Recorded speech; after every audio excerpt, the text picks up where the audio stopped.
La última vez que vi a Elena, la vi en el espejo retrovisor, una silueta que se encogía bajo la luna helada, devorada por la oscuridad de la carretera de montaña. No volvió a casa esa noche. No volvió nunca. Pero, de una forma retorcida y cruel, nunca se fue. La veo en cada superficie pulida, en el fugaz reflejo de un escaparate al pasar, en la pantalla negra de mi teléfono antes de que se ilumine. La veo en el charco que deja la lluvia, su rostro temblando sobre el asfalto.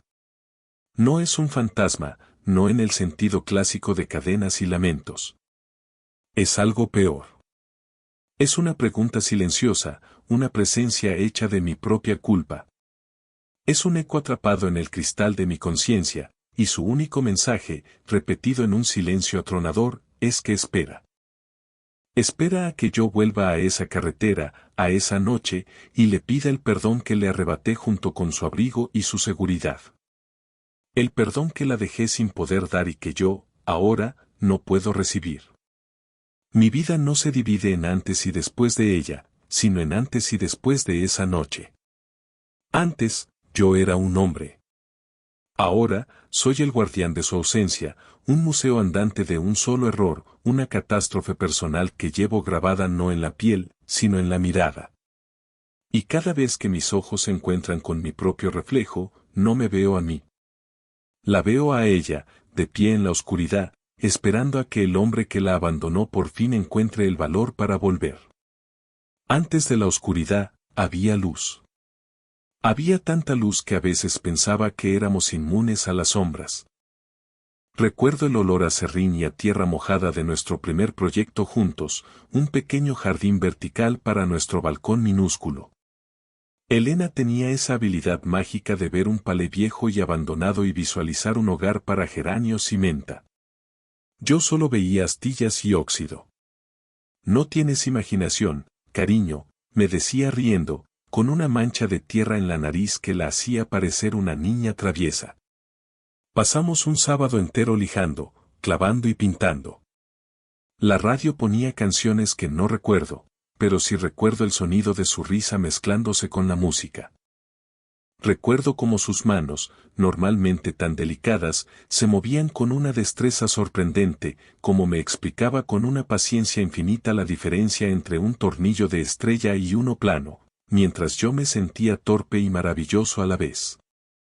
No construíamos solo un jardín, construíamos un nosotros. Cada tabla era una conversación, cada clavo un plan de futuro. Hablamos de viajar a Japón para ver los cerezos en flor, de adoptar un perro viejo de un refugio, de aprender a bailar tango aunque tuviéramos 2 pies izquierdos. En ese espacio reducido, bajo el sol de la tarde, nuestros sueños eran expansivos, ilimitados. Cuando terminamos, y colocamos la última maceta de albahaca, nos quedamos en silencio, mirándolo. No era una obra de arte, estaba un poco torcido y la pintura goteaba en algunos sitios. Pero era nuestro. Elena se apoyó en mi hombro, su cabeza encajando perfectamente en el hueco de mi cuello. «¿Ves?», susurró, «solo necesitabas un poco de fe». En ese momento, yo no tenía fe en la madera ni en las plantas. Tenía fe en ella. Creía en su poder para transformar lo roto en algo hermoso, lo abandonado en algo lleno de vida. Esa era Elena. Era la arquitecta de nuestra felicidad, la que encontraba luz en los rincones más olvidados.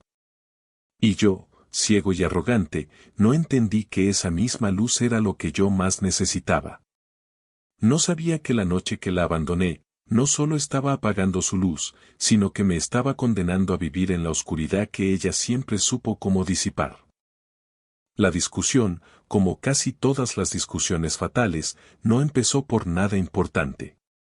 Fue una chispa estúpida, una palabra malinterpretada en el coche mientras volvíamos de cenar en una casa rural. El vino, el cansancio, el orgullo.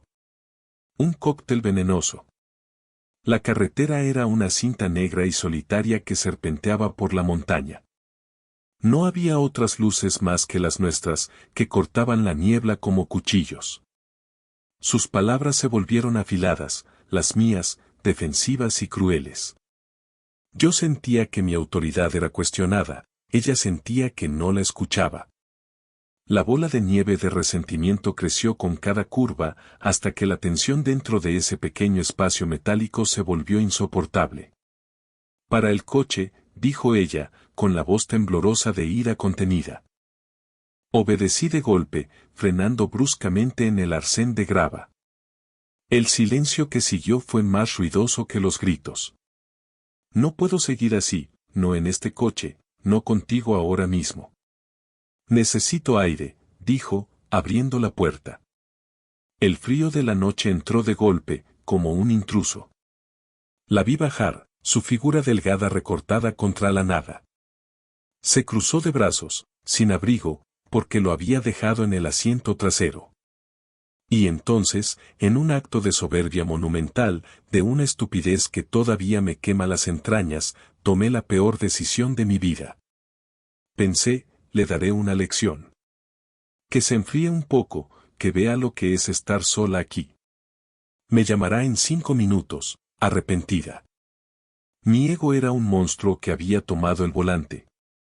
Bajé la ventanilla y las palabras salieron de mi boca, venenosas, imborrables. Pues quédate aquí a pensar. A ver si el frío te aclara las ideas. No esperé respuesta. Subí la ventanilla, puse la marcha y arranqué. La vi por el espejo retrovisor. No me miraba a mí, miraba al suelo. No parecía asustada, solo derrotada. Y yo, en mi torre de marfil de ira y razón autoproclamada, sentí una punzada de triunfo.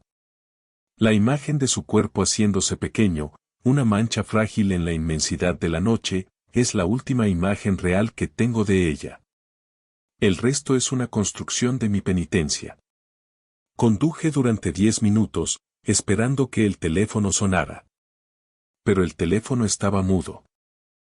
Y en el silencio de esa cabina, mientras el motor zumbaba, empecé a darme cuenta de que el frío no le estaba aclarando las ideas a ella. Me las estaba congelando a mí. Los primeros 20 minutos en casa fueron una victoria pírrica. Paseé por el salón, sintiéndome justificado, fuerte. Miraba el teléfono, imaginando su llamada, su voz pequeña pidiendo disculpas. Pero el teléfono seguía en silencio. 30 minutos. La justificación empezó a agrietarse, revelando una fina capa de inquietud. ¿Y si se le había acabado la batería? 45 minutos. La inquietud se convirtió en una ansiedad fría que me recorrió la espalda. Cogí mi móvil para llamarla yo. Sin servicio. Claro. Estábamos en medio de la nada. El pánico, cuando llegó, no fue gradual. Fue una ola helada que me ahogó de golpe. Me puse las zapatillas, cogí las llaves y corrí hacia el coche. El viaje de vuelta fue una pesadilla borrosa. Cada curva era una tortura, cada sombra en la carretera un cuerpo. Mi corazón martilleaba contra mis costillas, un tambor de guerra contra mi propia estupidez. Llegué al lugar. Estaba vacío. La grava del arcén guardaba las marcas de mi frenazo, como una cicatriz en la tierra. Pero ella no estaba. Grité su nombre hasta quedarme sin voz, hasta que el eco me devolvió solo mi propia desesperación. La busqué por los alrededores, con la linterna del móvil, tropezando en la oscuridad, llamándola, suplicando. Nada. El amanecer me encontró allí, un hombre roto en una carretera solitaria. La denuncia, las batidas de búsqueda, la policía, los voluntarios. Días que se convirtieron en semanas. Las preguntas de su familia, sus ojos que no me acusaban directamente, pero que me desnudaban, que veían el monstruo que yo había sido. El apartamento se convirtió en una tumba. Su olor en las sábanas, su taza de café a medio usar en la cocina, el libro con el marcapáginas en la página que nunca terminaría de leer. Cada objeto era una reliquia de mi fracaso. Y fue entonces cuando empezó. La primera vez fue en el espejo del baño, empañado por el vapor de la ducha.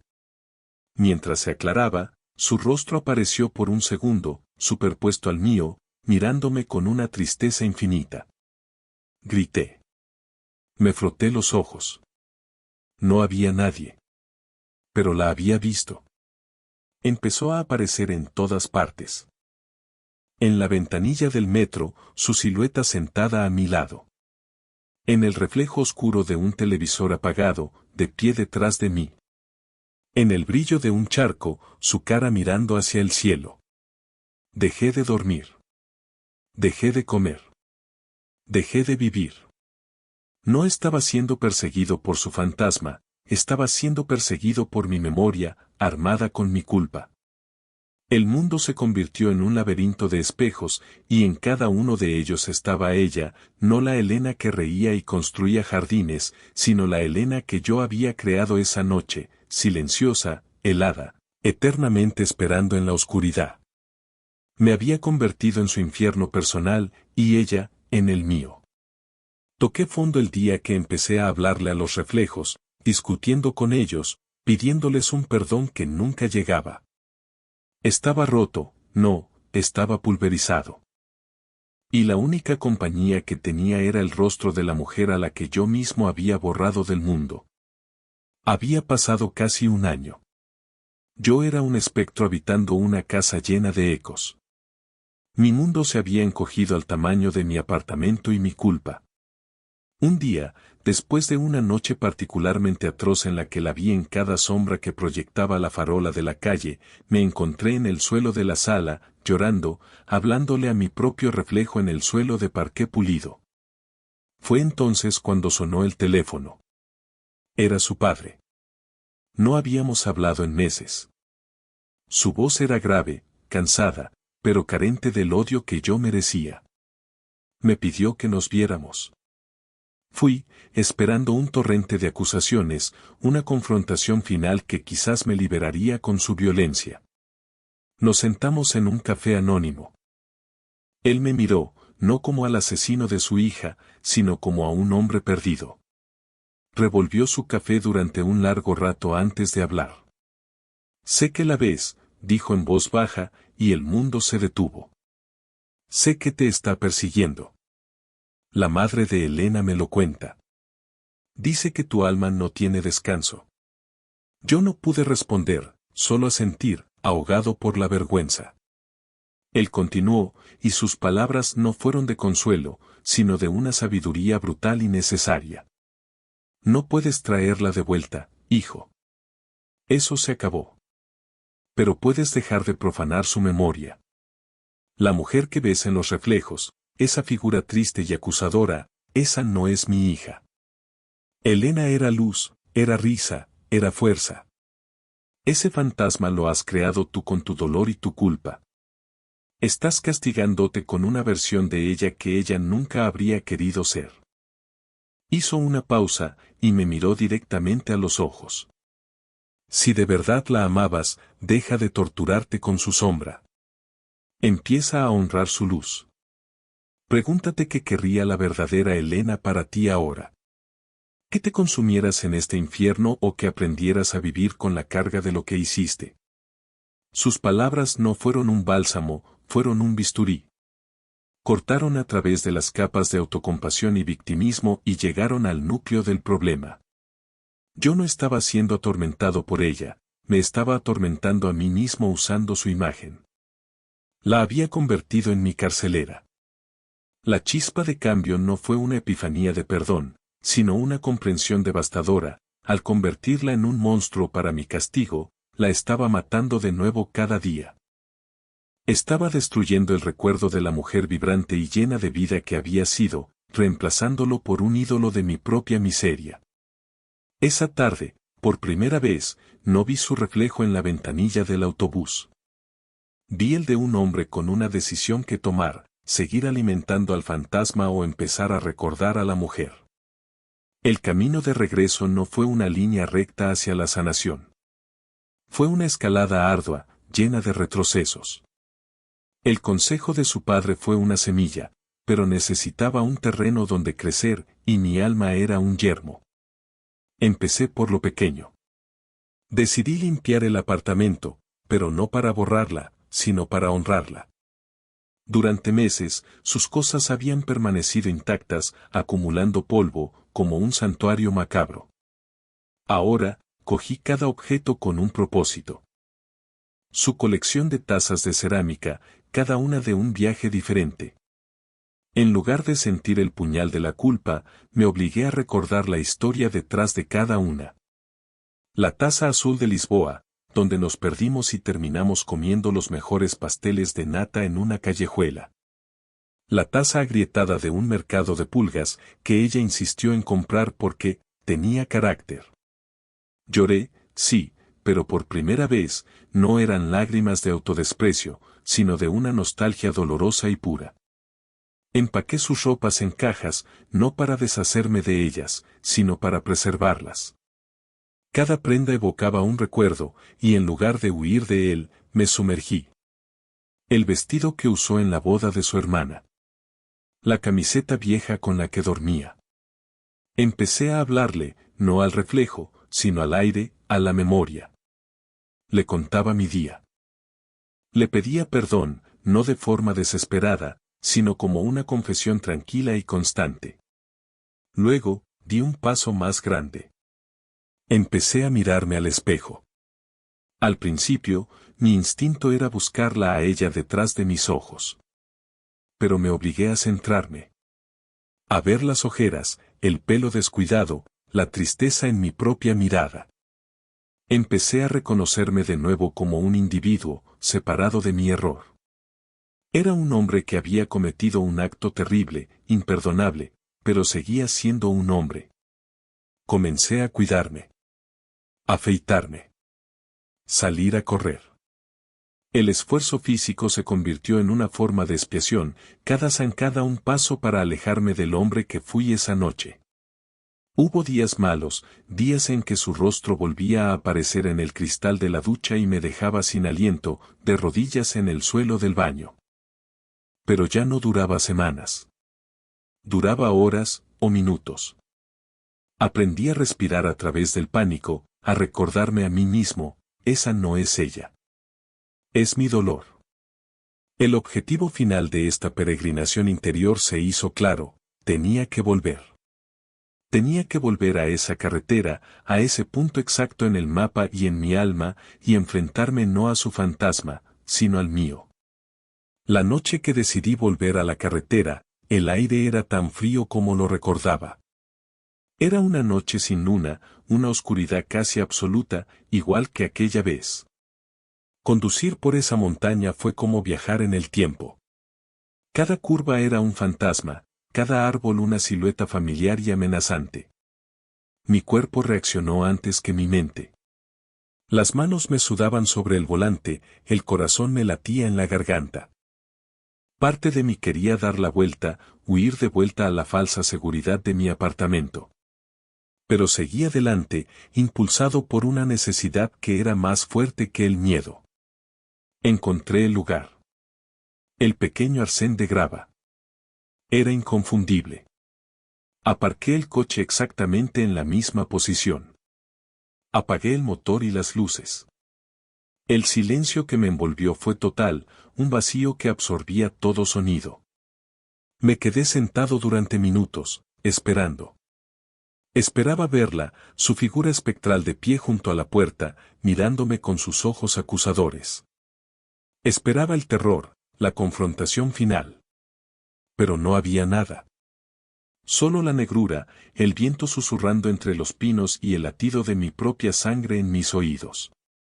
Bajé del coche.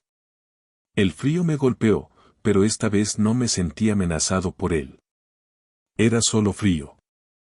Di unos pasos sobre la grava, el crujido bajo mis pies era el único sonido en el universo. Cerré los ojos. Y hablé. No grité.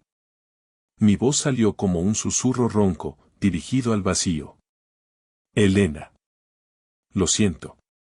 Y entonces, las palabras que había ensayado 1000 noches en mi cabeza salieron en un torrente incontrolable. Siento haber sido un cobarde. Siento que mi orgullo fuera más grande que mi amor.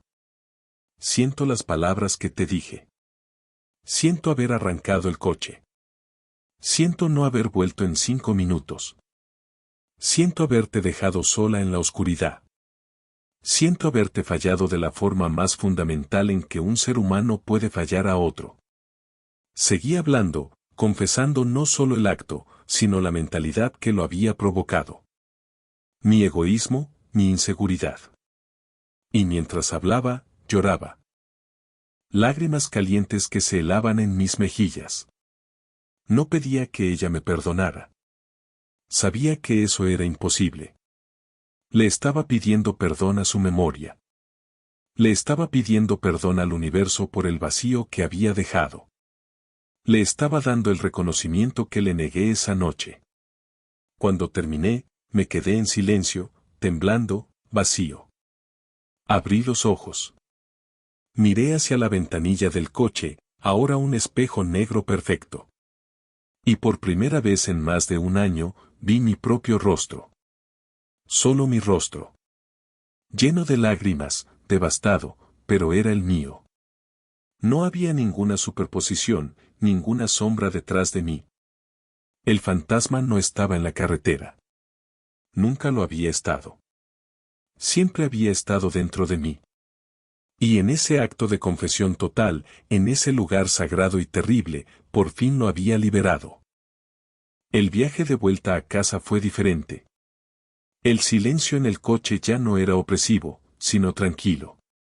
Era un silencio de conclusión, no de espera. Esa noche dormí por primera vez sin interrupciones, un sueño profundo y sin sueños. A la mañana siguiente, me preparé un café y me senté junto a la ventana. El sol entraba a raudales, y por un momento, esperé instintivamente ver su rostro en el reflejo del cristal. No estaba. En su lugar, vi el recuerdo de su sonrisa, el día que terminamos el jardín. No era una aparición, era un pensamiento cálido, una memoria que ya no venía con un aguijón de culpa, sino con una suave melancolía. Ella no ha vuelto, y la culpa no ha desaparecido por completo. Es una cicatriz en mi alma, un recordatorio permanente de mi peor versión. Pero yo no mi de fan. Ya no la veo en cada superficie reflectante. He aprendido a separar el reflejo de la memoria. La he liberado de la prisión de mi penitencia, y al hacerlo, me he liberado a mí mismo. A veces, cuando paso por un escaparate, todavía tengo un microsegundo de pánico, pero se desvanece tan rápido como llega. Ahora, cuando pienso en Elena, elijo activamente qué recuerdo traer. Elijo la risa, el olor a tierra, la fe que tenía en las cosas rotas. Elijo honrar a la mujer que fue, no al error que cometí. Si alguna vez te encuentras atrapado en el laberinto de tus propios errores, si un fantasma de tu pasado te persigue en cada reflejo, recuerda esto, no podemos cambiar lo que hicimos. El pasado es una piedra inamovible. Pero sí podemos elegir cómo cargar esa piedra. Podemos dejar que nos aplaste y nos hunda en la oscuridad, o podemos aprender a llevarla con nosotros, a usar su peso para fortalecer nuestros pasos hacia adelante. El verdadero perdón, especialmente el que nos damos a nosotros mismos, no se trata de olvidar. Se trata de recordar correctamente. Se trata de aprender a vivir con nuestras cicatrices sin dejar que se conviertan en toda nuestra identidad. La oscuridad que creamos no tiene por qué ser nuestro hogar eterno. A veces, solo a veces, es el lugar desde el que por fin aprendemos a buscar la luz.